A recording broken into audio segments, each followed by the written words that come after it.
Queens, heureuse de vous retrouver encore aujourd'hui pour cette première capsule de l'année 2021 avec beaucoup de joie, beaucoup d'amour et beaucoup de punch avec notre Queen Prisca. Welcome. Thank you, merci beaucoup. Heureuse de vous retrouver ce jour de cette année 2021. Un jour assez spécial pour nous, un moment de partage de votre parcours. Merci. Déjà, à l'état civil, vous êtes... À l'état civil, je suis Kofi Prisca Melen. Voilà. Ah où c'est le petit nom. Voilà, c'est ça, à l'état civil.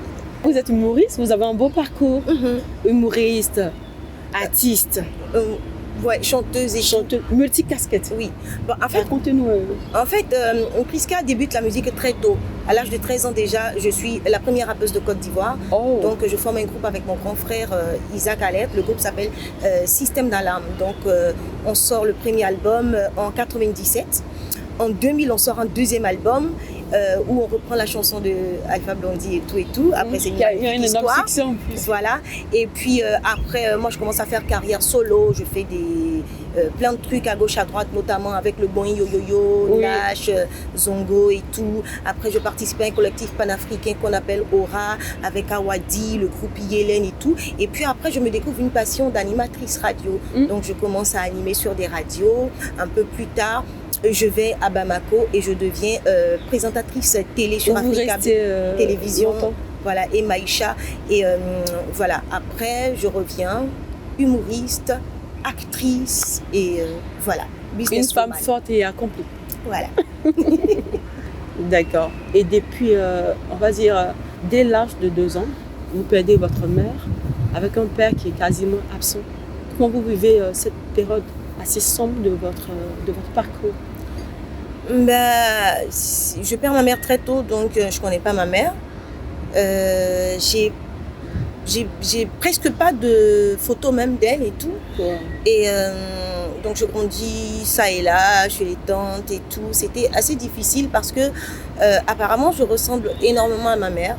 Donc quand des gens me voyaient, on me disait « Ah mais tu as le portrait craché de ta maman ». Donc il y a eu des moments où quand j'avais envie de voir ma maman, je me mettais devant le miroir et je me regardais et je pleurais. C'était très difficile, très très très difficile. Mais je veux dire, avec le temps, j'ai appris à accepter ça et je me suis dit, Dieu sait ce qu'il fait. Ça a été très difficile avec papa qui n'était pas tout le temps là. Mais voilà. Et à cette période, vous avez quel âge? J'ai perdu ma mère quand j'avais 2 ans. 2 ans, oui. Donc, on a grandi avec papa et tout. Je suis restée avec mon père jusqu'à 16 ans. 6 ans. 16 ans. 16 ans. Et après, j'ai commencé à voler de mes propres ailes. Voilà. Et vous enchaînez de petits boulots comme sireur, vendeuse de pain pour subvenir aux besoins de vos frères et éventuellement de vous, bien sûr. Comment vous vivez cette période de votre vie? Et quel impact ce parcours, on va dire cette traversée a eu sur la femme que vous êtes aujourd'hui? Faut déjà préciser que je ne suis pas l'aînée. Il y a ma grande sœur, il y a mon grand frère et il y a moi. Je suis donc la 3e. Donc ma grande sœur, c'était le modèle de maman qu'on avait. Donc une femme assez battante et tout. Et c'est vrai que j'ai vite embrassé la musique, mais c'est pas tout le temps que j'avais des revenus et tout. Donc je la copiais, elle vendait un peu de haricots, du riz et tout. Donc moi, je lui ai emboîté le pas, je vendais les bonbons. Quand on était plus jeune, on avait quelque chose qu'on appelait les pimpins, les ballons gonflables, on mettait de l'eau au mot dedans et tout ça. Je vendais arachides, patates et tout ça. Et avec du recul aujourd'hui, quand moi je me définis, je dis que je suis un arbre multifruitier, c'est-à-dire que je fais un peu de tout en même temps. Et je pense que c'est cette période de ma vie là justement qui a eu ces répercussions, mais je veux dire que ce sont des répercussions, c'est assez positif sur moi. Donc je suis devenue une femme très dynamique qui s'adapte aux situations et qui ne recule devant rien, qui sait qu'on peut créer tout à partir de rien. C'est clair, parce qu'on le ressent dans toutes vos interventions. Je vous suis très près depuis longtemps. Merci. Vous intervenez aussi au niveau de Comedy Club à Abidjan et vous prestez pratiquement tous les soirs dans un hôtel de la place, tous les vendredis, effectivement. Dès l'âge de 13 ans, vous sortez votre premier album. Oui. Et se fait votre rencontre avec une icône de la musique africaine, Alpha. Vous nous racontez? En fait, je sors mon premier album à 13 ans. Mais c'est à mon second album, quand j'ai 16 ans, que je rencontre Alpha Blondy. Il est invité à une émission de télé et moi aussi je suis invitée. Il est parrain de cette émission, donc je preste devant lui et il aime la fougue que cette petite fille-là dégage et tout. Donc, et puis en plus, on avait repris une de ses chansons, Rastapoué, avec mon grand frère à l'époque, Isaac Alert. Donc il dit, bon, cette petite, je l'invite pour mon Paris-Bercy, elle va reprendre cette chanson-là avec moi. Donc c'est comme ça que je pars à Paris-Bercy, je fais cette chanson-là avec lui et puis dès lors il m'adopte comme sa Là, vous parlez d'une grosse opportunité. Oui. Pour une fille de 6 ans. 16 ans. C'est la folie. Il y a 16 ans, c'est voilà.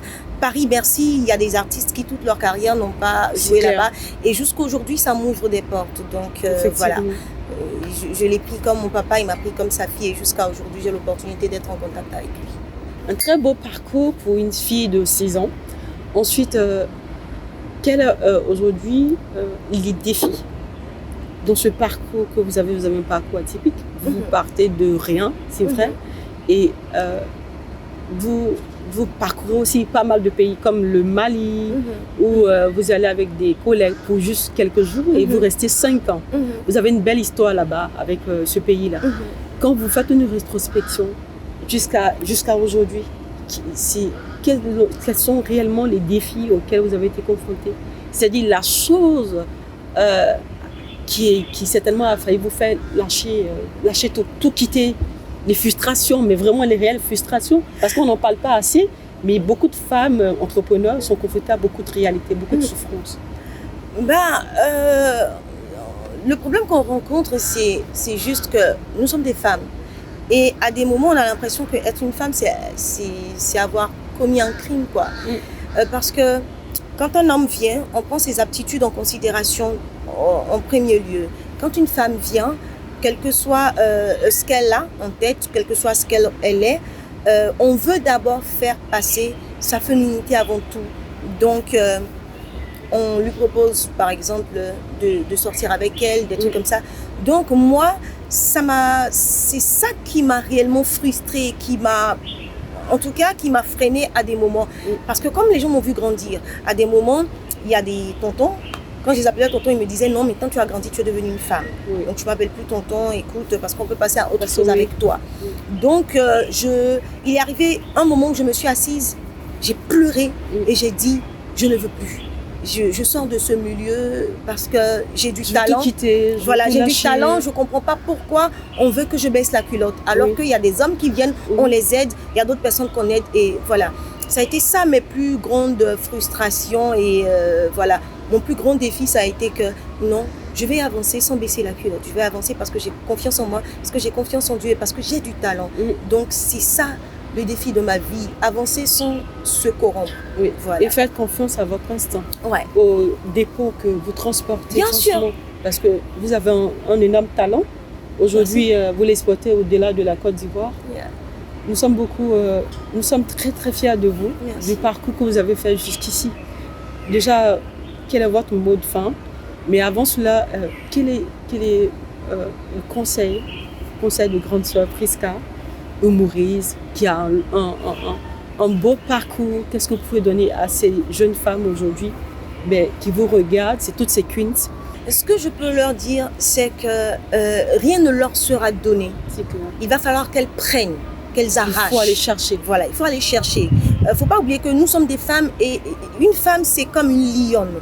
C'est la lionne qui chasse pour son homme même, pour ses enfants et tout. Donc, soyons des chasseuses. Et posons-nous de bonnes questions. Et puis, sachons qu'on n'a pas forcément besoin qu'un homme nous tire pour arriver en haut.